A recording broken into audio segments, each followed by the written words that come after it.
hoy ellos están, ¿verdad?, ministrando en y fuera de Puerto Rico. Les voy a decir algo bien breve. Edwin Santiago, que es uno de los que nos acompaña, él no vive aquí, vive en Orlando, pero Dios, ¿verdad?, nos concede la bendición de tenerlo aquí en Puerto Rico y que esta cita divina, porque así son las citas de Dios, citas divinas, esta cita se pudiera dar hoy.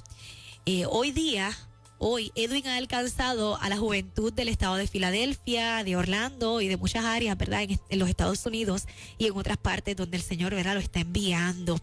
Así que hoy también está preparando su primer libro, se está preparando como autor.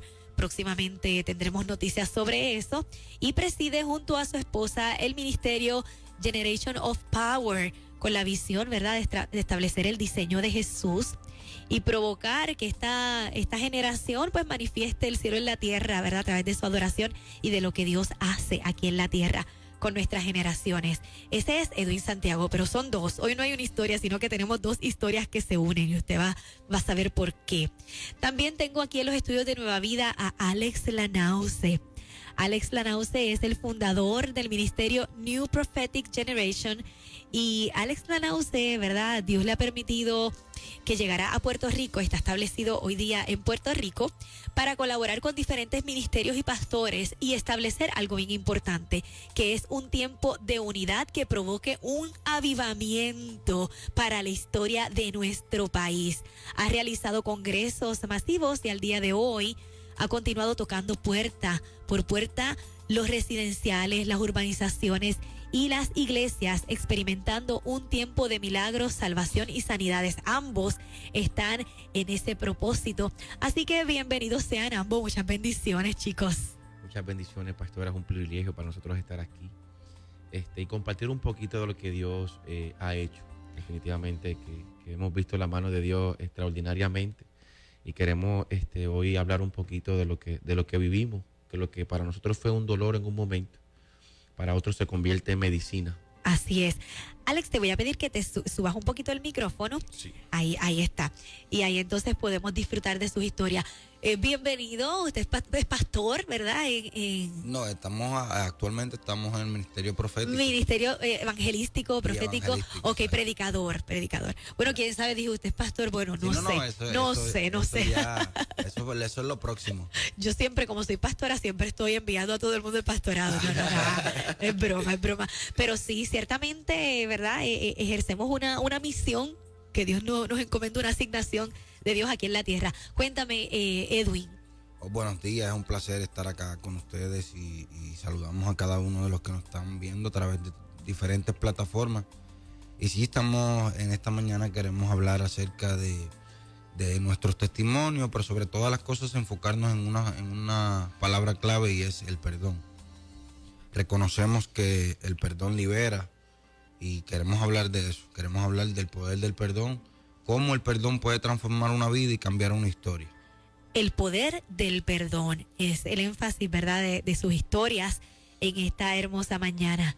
Claro, ¿verdad?, que en algún momento dado nuestro corazón se llena de rencor, de amargura, por situaciones de la vida, y hay unas situaciones que ustedes vivieron, pero eso fue temporal porque surgió el perdón. Por favor, cuéntenos su historia. Sí, nosotros crecimos en un hogar donde nuestros padres eran adictos a las drogas. Éramos 4 hermanos. Entonces vivíamos en un residencial en Ponce, llamado Lirios del Sur. En aquel residencial, en un momento, llegaron unos pastores y ellos iban a dar un servicio. Vamos a tratar de resumir un poquito la historia. Claro que sí. Y fueron a dar un servicio, un culto evangelístico en aquel residencial. Y cuando están en aquel residencial, van donde la pastora, una dama, y le dice que en aquel residencial hay una mujer que está regalando una bebé de 6 meses. La pastora queda sorprendida ante eso porque no es común que llegues a un residencial y que te digan que alguien está regalando una bebé de 6 meses. Ella, sorprendida ante eso, le dice a la persona: llévame hasta ese apartamento a ver quién es la persona. Entonces, cuando llega al apartamento, se encuentra con la mujer, que era nuestra madre, y le hace la pregunta directa y le dice: ¿tú estás regalando una bebé de 6 meses? Nuestra mamá le hace la afirmación que sí, pero que ya la bebé se la habían llevado, que quedaban los dos del medio. Los dos del medio éramos yo y mi hermana. Yo tenía 3 años y mi hermana tenía 4. Entonces nuestra madre le dice a la pastora, le dije: ellos son los 2 que me quedan, si quieres te los doy, te los puedes llevar. La pastora queda sorprendida ante eso y le dice: dámelo, yo me los llevo. Entonces, cuando nos llevan a mi hermano mayor, en aquel momento tenía 5 para 6 años, literalmente era el que nos cuidaba, literal. De hecho, hace poco estaba con mi esposa y nos encontramos un tío nuestro y nos recordaba. Como me dijo, yo me acuerdo cuando tu hermano iba a mi casa. ¿Tú te refieres a Edwin? A Edwin. A Edwin, tu hermano. Sí, yo me recuerdo cuando tu hermano iba a casa a buscar comida para llevarle comida a ustedes. Impresionante ver un niño de 5 o 6 años que sea quien cuida a sus hermanos, literalmente fungiendo en el papel de padre. Y eso fue lo que hizo mi hermano. Ya en ese proceso, mi hermano lo habían removido también y lo habían llevado ante una mujer que era cristiana, pero su hijo era adicto. Ahí entonces es donde entra el Via Crucis de mi hermano, que le va a contar un poco qué fue lo que allí ocurrió. Claro que sí, adelante, Edwin. Claro, es interesante porque recuerdo que ya para esa edad yo conocía a mis hermanos, ya sabía que tenía 3 hermanos y al ver que cada uno fue separado, el departamento de la familia toma cartas en el asunto. Entonces, fueron separados por el departamento de la familia. Exacto. En diferentes hogares. La pequeña estaba en un hogar, Alex y mi otra hermana en otro hogar, y yo entonces me llevaron con unos tíos, unos familiares, pero ellos tenían más hijos, entonces la carga era muy fuerte para ese momento. Entonces ahí el departamento de la familia entra y se necesitaban buscarle otro lugar. Entonces me llevan a otro hogar y ahí la señora tenía un hijo, tenía como 22 años para ese momento y yo tenía 5 años. Entonces cuando entro todo estaba bien, pero de momento como a los 2 o 3 meses este joven comienza a golpearme. Me abusaba física, verbalmente. Entonces era abuso constante. Cada vez que la mamá se iba a trabajar, pues él me quemaba contenedores. En cierta ocasión recuerdo, me sacó una pierna de sitio. Wow. Sin número de marcas que tengo en el cuerpo por causa del maltrato.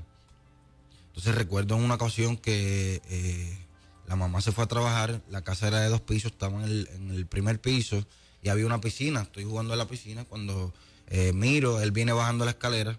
Entonces cuando yo veo que viene bajando la escalera, ya yo sabía que venía, porque cada vez que la mamá se iba, lo que hacía era golpearte. Entonces ahí corro hacia la cocina del primer piso, abro una de las gavetas y ya tenía 6 años. Y tomo un cuchillo.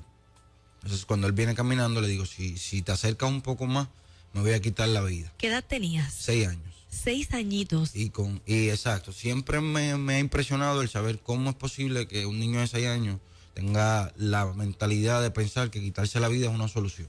Sabes que nosotros estamos en una campaña, ¿verdad?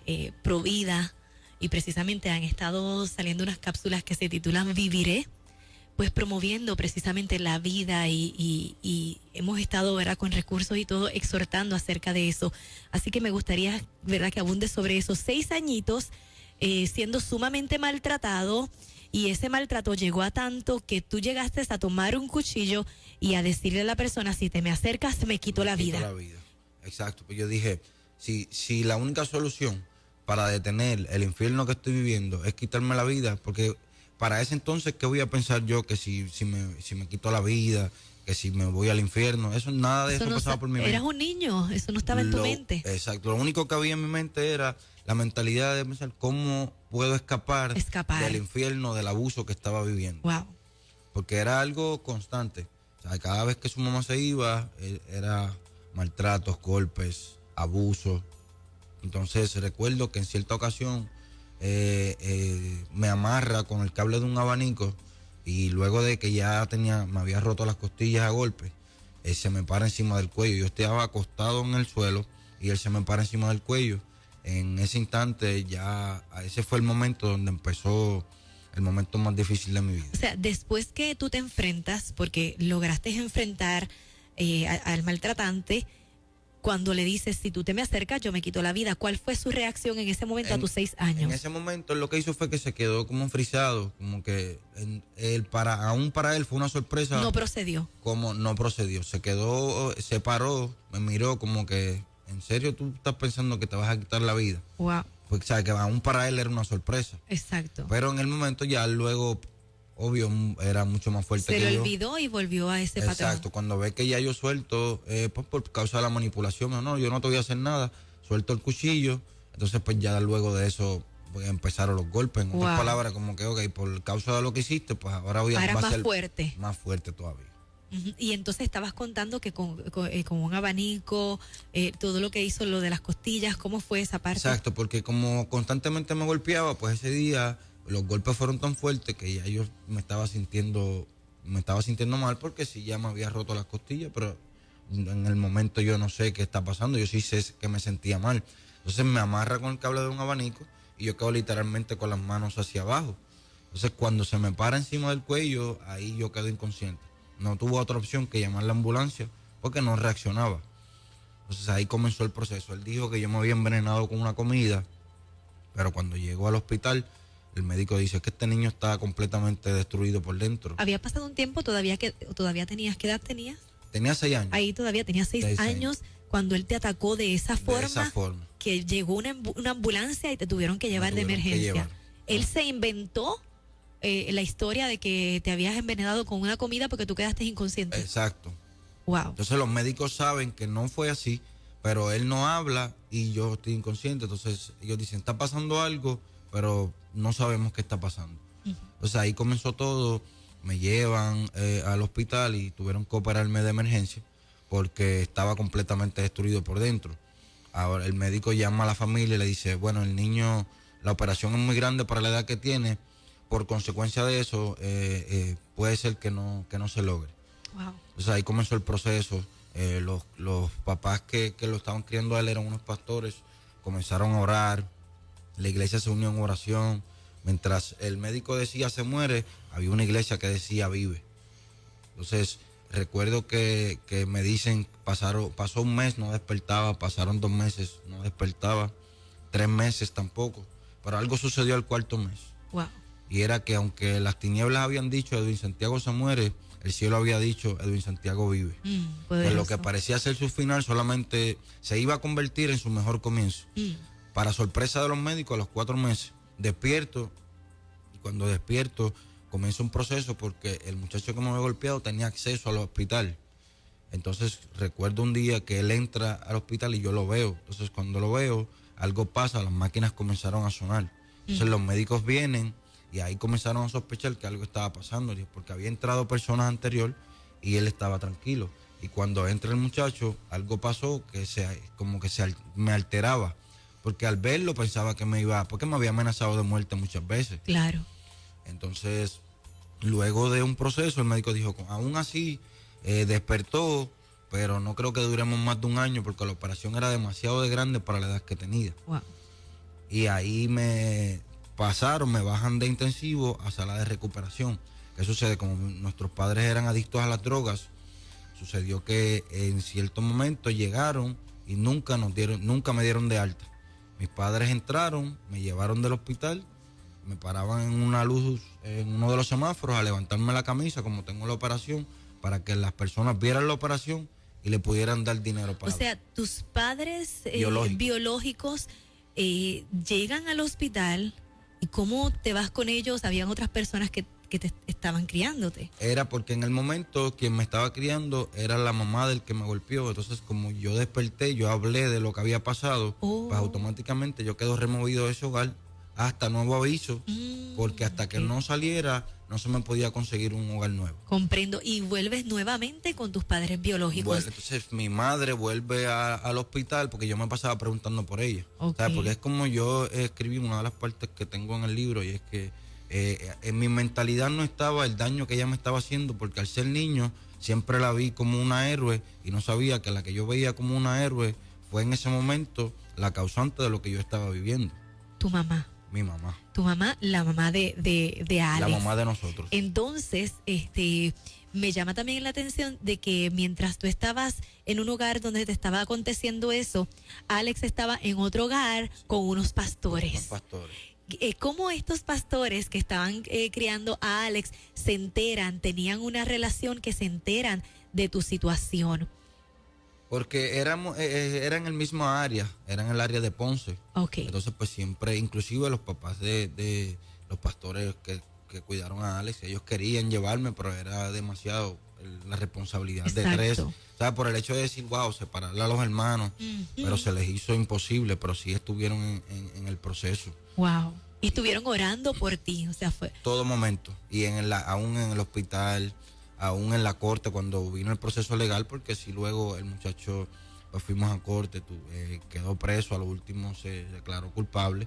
Fue un proceso bien difícil. Claro. Entonces, las marcas, para adelantarlo un poco, las marcas que quedaron en mi cuerpo, pues, era algo que creó un cierto grado de complejo, inseguridades, porque el niño en Edwin Santiago fue tan golpeado que esa área se escondió en mi vida. Claro. Entonces, aún así, recuerdo que la osadía más grande, ¿sabe cuál fue? Fue la de conseguirme un hogar. Porque cada vez que el departamento de la familia me iba a buscar un hogar, decía, pero él tiene una sentencia de que según el médico no dura más de un año. Entonces, ¿quién quiere un niño que tiene una sentencia de muerte en su hogar? Entonces, las personas sí me tomaban en sus hogares y al mes o a los 2 meses me entregaban. Entonces, por tu diagnóstico. Por el diagnóstico. Como quien dice, si se muere en mi hogar, entonces la responsabilidad tengo que cargarla yo, mejor lo entrego. Wow. Después de que ya había entrado, los había conocido, porque lo difícil, ya yo sabía quién era mi familia, entrar a un hogar que yo no conozco y que me digan, estos son tus papás. Fue bien difícil para ti estar pasando de mano en mano, como uno dice, y conocer a esas personas, estar unos meses y que luego entonces te desecharan. Exacto, sí, porque como digo, ¿sabes? Yo extrañaba a mis hermanos, yo extrañaba aún a mi madre porque era bien apegado a ella. Y saber que llegaste a un hogar, a veces me escondía en el cuarto y comenzaba a llorar y decía, yo no los conozco a ellos y me dicen que estos van a ser mis padres. Luego de que empezaba a tomarle cariño, ahí me decían, no, te tenemos que entregar. Y eso sucedió hasta que recuerdo que luego de 5 hogares de crianza, estaban buscando un hogar más. Ahí me llevan al pueblo de Ajunta unas personas que nunca tuvieron hijos. Decidieron tomarme y para mi sorpresa eran pastores también. O sea que llegas, wow, te siguieron buscando, removiendo de un hogar a otro, pues por las diversas situaciones que tú nos cuentas, hasta que llegas a un hogar de pastores. De pastores. Al igual que Alex, que estaba en una casa también. Exacto. De pastores. Es que cuando Dios tiene un plan y un propósito. Alex, ¿tú te acuerdas cuántos añitos tú tenías? Porque tú eres menor que Edwin. Sí, y estaba pequeño en ese momento que está pasando todas esas cosas, pero recuerdo cosas específicas en ese proceso. Por ejemplo, aún me recuerdo el primer día que llegué, no sé por qué razón, pero recuerdo el primer día que llegué a casa de los que me estaban criando. Me recuerdo que había un vaso bien grande que me dieron con jugo de Kool-Aid. Y yo me vi el jugo completo y el Kool-Aid que estaba al final me lo estaba chupando.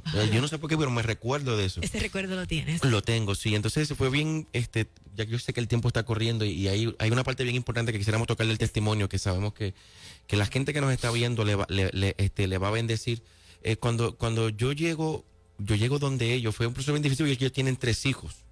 Y nosotros llegamos, y en ese proceso tan difícil, nosotros comenzamos a crecer, pero papi siempre me habló, el que me estaba criando, los pastores, siempre nos hablaban de mis papás. Y ellos me dijeron, cuando tú crezcas, tú los vas a ayudar a ellos.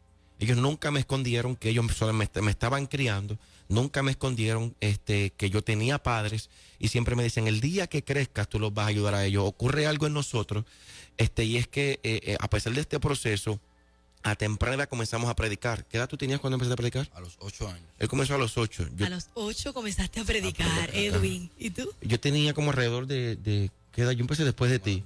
Como a los 9 años. Entonces era bien impresionante porque él literalmente viajaba a todo Puerto Rico y yo lo mismo. De hecho, un día fui a predicar a la iglesia donde él asistía y no pude verlo porque él estaba en otro lugar predicando. Algo relevante era que él siempre buscaba la forma de unirnos.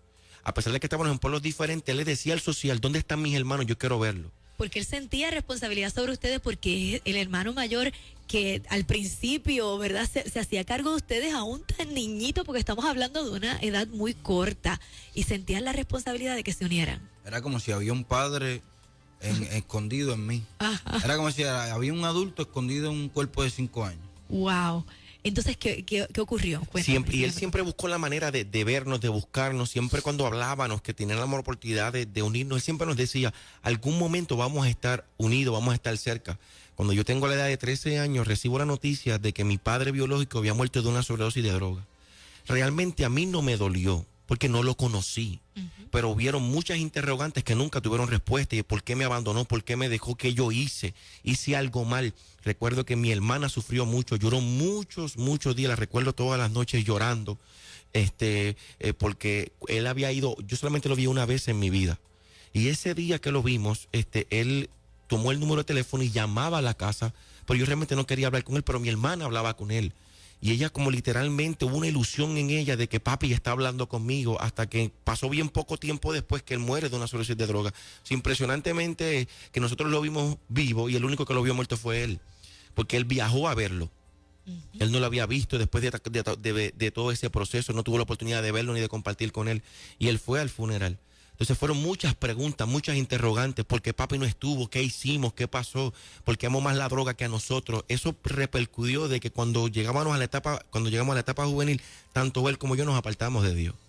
Yo tenía como algunos 16, 17 años. Estuvieron ambos también en las calles, experimentaron ambos de verdad, algo similar a lo que experimentaron sus padres. Claro, yo llegué no a la droga en sí como tal de heroína, pero sí en la marihuana. Estuve un año preso, pues por en medio de todo. Pero lo impresionante es, como dije al comienzo, acerca del perdón, es que recuerdo unas 2 semanas antes de que mi padre muriera de la sobredosis de droga, Dios me da la oportunidad de poder hablar con él y decirle, te perdono. Él me pidió perdón. En otras palabras, Dios me dio la oportunidad. No lo viste vivo, pero sí te di la oportunidad de liberarlo, porque si hay algo que el perdón hace, es que el perdón libera. Entonces ya después yo me mudé buscando a mi madre, aún de adulto, a los 18 años, me fui a vivir con ella a Filadelfia. Luego de un tiempo llega él. ¿Y qué sucede? Cuando él llega, la experiencia que tuvimos con ella fue más difícil que la de niño, porque ya tenemos ¿sabe? La mentalidad de entender. Exacto. Cómo ella nos estaba tratando, porque ella estuvo 9 años presa, 17 años en el lesbianismo, y literalmente, o sea, defendía más a su pareja que a nosotros. Wow. ¿Qué sucede? Que para cerrar, es que recuerdo un momento que peleaba con Dios y le decía, Señor, estoy rebelde, porque me miraba al espejo y el espejo era mi peor enemigo. Ver las marcas, la operación, yo decía, yo no te pedí esta familia, ¿por qué tú me diste esta familia? Habiendo tantas familias, ¿por qué tuve yo que nacer en este hogar? Hasta que un día recuerdo que Dios me dijo, tú eres un injusto. Y yo dije, ¿por qué yo soy un injusto si no fui yo el que abandoné a mi familia? Fue mi familia que me abandonó a mí. Me dijo, sí, era un injusto, porque injusticia es esperar algo de alguien que no lo tiene. Entonces ella no te puede perdonar a ti cuando ella misma no se ha perdonado. Ese día algo se rompió en mi vida. Le recuerdo que lo llamé a él, le dije, vente conmigo, te voy a buscar, vamos a hacer algo. Cuando se monta en el carro, yo le digo, vamos a ir a la casa a pedirle perdón. ¿Qué edades tenían ya? Ya como 19. Sí, más o menos. Wow. Valga la redundancia que antes de ocurrir eso, recibí una de las peores noticias, y es que la única que no se levantó en un lugar cristiano fue nuestra hermana más pequeña, la que tenía 6 meses. Tu hermana. Y estando nosotros viviendo La que estaban regalando. La que estaban regalando. Sí. Nosotros ya de grande, antes de que ocurriera eso, nosotros recibimos una llamada estando allá en Estados Unidos, y era de que habían encontrado a nuestra hermana muerta en un residencial llamado Aristides Xavier en Ponce. Wow. Había muerto de una sobredosis de droga y solamente tenía 18 años. Fue un golpe bien fuerte. Creo que el coraje y el odio creció más. Creció más por el abandono de su mamá y por la vida en la cual ella se entregó y se olvidó de ustedes. Entonces muere su hermana. Ustedes tenían ese dolor bien profundo, ambos se enteran, muere de una sobredosis de droga que ustedes dicen, mira cómo fue marcada, de la forma en que muere, pero ustedes entonces tienen la oportunidad, ya ustedes le servían a Dios, tienen la oportunidad de a sus 19 años ir a donde su mamá. Cuéntame esa parte y no te preocupes, cuéntame con toda libertad. Exacto, entonces llegamos a... Yo fui con él y él me decía, tú estás loco, ¿cómo es posible que tú me estás diciendo a mí que vamos a ir a la casa de ella a pedirle perdón? Cuando se supone que sea ella la que nos llama a nosotros para pedirnos perdón. Entonces le dije, vamos a ir a hacerlo. Entonces fuimos a la casa, tocamos la puerta, recuerdo que fue la pareja, fue la que abrió. Sí. La abrió, nos preguntaba, ¿a qué vienen? Yo le digo, queremos hablar con nuestra madre. Wow. Entonces ella estaba en el segundo piso, viene bajando, cuando viene bajando nos mira Nos miró mal, esa fue la verdad. Exacto. Los miró mal ella, su mamá. Claro. O sea, pero como quien dice, como que ya que se han ido, ¿a qué vienen a la casa? Ajá. Entonces recuerdo que pues el brother decía, no sabía si virar e irme o seguir con el plan que teníamos. Ajá. Entonces yo le dije, ¿sabe a qué venimos? Venimos a pedirte perdón. Wow. Entonces una vez le digo, venimos a pedirte perdón, fue como si hubiesen derrumbado los muros de Jericó.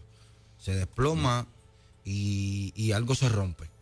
Pero entendimos que algo se rompió más en nosotros que en ella. Porque el perdón no libera al otro, el perdón te libera a ti. Eso. Porque la falta de perdón, ¿qué hace la falta de perdón? Siempre lo he dicho, es como si tú te tomas un vaso de veneno y estás esperando que la otra persona sea la que se muera. Entonces yo dije, no, el perdón es un regalo que uno mismo se hace, porque te abre las puertas de la libertad. ¿Sabes cuántas personas viven en falta de perdón pensando que, si no lo perdono, lo tengo? No, él no es el que está en la cárcel, soy yo el que estoy en una cárcel mental. ¿Por qué razón? Porque estamos en el año 2018, pero cuando yo no perdono me quedé en el año donde me hirieron, aunque esté parado en el 2018. Quiere decir que estoy en el 2018, pero si me hirieron en el 2000, mi mentalidad sigue siendo la vieja y no la del 2018. Te atrasas, te Estás retrasas. estás esclavo de ese momento y quieres salir, pero eso ves mucha gente que quieren levantar familias y no pueden, quieren amar a sus hijos, no pueden, quieren ser exitosos en muchas cosas y no pueden. Nuestra madre, una de las cosas que ocurría, siempre que nos sentábamos, lo primero que ella hacía era hablar de nuestro padre. Todo momento, por culpa de esto, por culpa de lo otro, porque ella no podía perdonarlo, porque ella entró a la droga a los 13 años por él. No había sido libre. Sí, entonces, ¿qué pasa? Todo lo que ella vivió de adulto realmente concebía en su niñez. Mucha gente critica lo que tú estás viviendo hoy sin darse cuenta o sin entender que la realidad de todo lo que estás viviendo, esa no es ese no es la raíz, ese es el resultado del problema, el resultado de la raíz. La raíz era que desde niña había recibido maltrato, abuso, y llegó un hombre que la introdujo desde los 13 años a la droga. Nosotros no entendíamos eso, porque nosotros estamos viendo el maltrato a nosotros, el abandono, pero lo que no sabíamos que ella solamente estaba repitiendo lo que un día no pudo vencer. Y era que no pudo perdonar a su padre, no pudo perdonar a aquel hombre que la marcó por tanto tiempo. Hay gente que repite lo mismo hoy. Ellos no saben por qué están viviendo lo que están viviendo y tratan y no avanzan. Es porque están esclavos, están enlazados, están atados a un pasado que nunca pudieron vencer, que nunca pudieron conquistar. Exacto, y lo interesante es, ¿sabes qué me bendice? Es que a veces las personas utilizan, y yo sé que todos lo hemos escuchado, la excusa de que no, yo soy así por como me criaron. Entonces, yo nunca recibí un abrazo, yo nunca recibí un te amo, porque aún los padres, los últimos que me criaron, eran personas mayores, entonces eran criados a la antigua, que ahí todo era fuerte, todo era un regaño, todo era, ¿sabes? Que no era una cultura de amor. Entonces, hoy en día yo tengo una bella esposa, que llevamos 3 años, ahora el miércoles cumplimos 3 años de casados. Tengo una hija de 12 años, tengo un bebé de 1 año y 3 meses. Entonces yo veo esto y como él que ha estado viviendo conmigo y hemos estado juntos, él sabe cómo yo trato a mis hijos. Entonces quiere decir que no hay excusa. Cuando tú decides hacer algo, lo debes hacer. No importa del trasfondo, no importa de dónde venga, no importa quién fue tu familia. Porque es que cuando Dios te escoge, Dios no mira el resumen de dónde tú provienes, quién es tu familia. Cuando Dios te escoge, Dios te marca y así la muerte trata de tocarte. Hay una palabra de vida que te preserva. Por eso dice el salmista en Salmo 27:10 que dice, aunque mi padre y mi madre me dejaran, con todo Jehová me recogerá. Entonces va ligado y conectado al versículo que estabas leyendo hace una hora, que hablabas de Habacuc, y era que decía que aunque la higuera no florezca y no haya uva en los vides, aunque se pierda la cosecha de oliva y los campos queden vacíos. Es decir, en medio de todo esto, el último versículo es el que me dice, el Señor soberano es mi fuerza, Él me da pie firme como el venado, capaz de pisar sobre las alturas. En otras palabras, puede venir huracán, puede venir tsunami, puede venir la situación más difícil en tu vida, pero cuando Dios se ha fijado en ti, Él va a multiplicar tu fuerza, Él te va a cubrir y te va a conectar a tu destino profético en el tiempo en el cual Él decidió que tú nacieras, porque Dios no permite que tú nazcas para vivir, porque hay personas que dicen, no, pero ¿por qué tengo que vivir esto? Hay cosas que nunca vas a tener respuesta. Pero Dios no necesita que lo entendamos, Él necesita que lo obedezcamos. Wow, poderoso. Perdonaron entonces, fueron ustedes a decirle, mamá, a pedirle perdón a su mamá. Cuando ustedes llegan, ella los miró extraño, ella dijo, ¿qué hacen ellos aquí? Pero tan pronto pronunciaron, mamá, venimos a pedirte perdón, esa mujer se liberó, esa mujer, ¿verdad?, cayó al suelo. ¿Qué entonces sucede con sus vidas? Ahí es donde entonces comienza su ministerio, porque sé que en un momento dado se desviaron en su juventud, porque todo esto les aconteció desde muy niños. Exacto. Pero sé que en la misma juventud vuelven a Dios, Dios restaura, ahí completan el ciclo con el perdón a sus padres biológicos. Y luego, ¿qué sucede con sus ministerios? Bueno, yo duré aproximadamente 11 años apartado, ¿no? Desde los 14 hasta los 25 años. Cuando esto sucede... Todavía estaban, cuando esto sucede... Sí, duré un tiempo, porque lo que pues sucede era que yo constantemente me pasaba llorando ante la indiferencia de ella. Inclusive recuerdo que él sabe, yo siempre la buscaba, y es algo que me dice mi esposa, porque hasta el sol de hoy, déjeme decirle que nuestra madre biológica sigue viva, pero aún sigue en el mundo de las drogas, ¿sabes? Y entonces muchas personas nos ven ministrando, predicando, profetizando a la persona, ayudando a personas a levantar, cuando todavía tenemos a nuestra madre en ese estilo de vida y hemos hecho hasta lo imposible. Pero entendemos que hay cosas que solamente Dios las hace. Eso es así. Entonces, pues, mi esposa a veces me dice, yo no entiendo cómo tú tienes el corazón, porque hay personas que yo conozco que por menos que eso tienen rencor, no quieren saber de sus padres, y yo cada vez que viajo la llamo, la busco, aún cuando nació el niño se lo llevé para que lo viera, y pues, pero que entendí que yo no puedo decidir por ella, o sea, es una decisión que le toca a ella. Pero luego de eso, de tantos procesos, decidí regresar porque había una palabra sobre nuestras vidas y yo dije, la palabra es más grande. Entonces Dios nos fue acortando el paso, hasta que no nos quedó de otra que volver a lo que un día fue nuestro estilo de vida, que era el ministerio. Desde niños esa semilla estaba ahí sembrada, ese anhelo, así como Jeremías, esa pasión, que tan fuerte era esa pasión y esa semillita, ¿verdad?, sembrada de la palabra por las personas que pudieron hablarles del amor de Jesús, que cuando entonces llega el momento, tú empiezas a decir, aquí la clave es el perdón, y todavía no estabas plenamente reconciliado con Dios. Sin embargo, el Espíritu Santo estaba trabajando en tu vida, Dios estaba obrando y les estaba hablando a ambos, porque aunque Alex, tú no querías ir, a fin de cuentas llegaste y allí mismo comenzaste, ¿verdad?, a dejar que fuera el Espíritu Santo, ¿verdad?, el que ministrara a través de ustedes, aquel Espíritu Santo que llegó cuando eran niños, que todavía estaba ahí alrededor de ustedes esperando el momento de reconciliación. Entonces, sus vidas fueron transformadas, hoy tienen unos ministerios poderosos. Cuéntenos un poquito brevemente, se nos ha agotado el tiempo, pero me he tomado un chispito más porque yo sé que Dios está trabajando, ¿verdad?, con la audiencia. Cuéntenos de sus ministerios para cerrar. Sí, de ese día que pasó algo, definitivamente algo se quebró. El perdón es algo que quiebra. Yo me recuerdo que algo se rompió en mi vida, aunque pasaron muchos procesos. Desde ese día algo se quebró, nunca más fuimos los mismos, ni él ni yo. Y había una pasión tan grande en nosotros y comenzó entonces, comenzó lo que es el ministerio. Y una de las cosas que más nos hemos enfocado, que ha sido la nueva generación que se está levantando, los jóvenes que se están levantando. Hemos hecho eventos en coliseos, hemos hecho eventos grandísimos, hemos tocado residenciales, hemos predicado literal. De hecho, en muchas ocasiones predicamos juntos al mismo tiempo. Muy bien. Pero nos apasionamos por los jóvenes, y yo quiero hablarle a la audiencia que nos está viendo, porque yo sé y quiero enfocarme en este minuto que nos queda. Hablarle a personas que yo sé que hay jóvenes. Yo voy a ministrarle literalmente todos los fines de semana a la juventud, y todos tienen un denominador común: falta de perdón. Figuras, jóvenes con la ausencia de un padre, otros huérfanos teniendo padres vivos, con su padre vivo, pero su padre nunca estuvo en función, nunca recibieron un abrazo, y eso marca. De hecho, ayer hablábamos de jovencitas. Está comprobado que casi un 80% de las jóvenes que les gustan los hombres mayores es por la ausencia de un padre. Ellas dicen que les gusta como un hombre, pero realmente no. Están buscando la protección que papi nunca le dio. Entonces nosotros nos hemos enfocado a levantar una generación que no importa de dónde viniste, no importa lo que tú pasaste, no importa quién te dañó, no importa quién te abandonó. Cuando hay una palabra sobre tu vida, todo lo que pasa es pasajero, pero la palabra es permanente. Lo que vas a pasar es transitorio, pero lo que Dios dijo nunca va a pasar. No importa lo que la gente opine, no importa lo que la gente diga.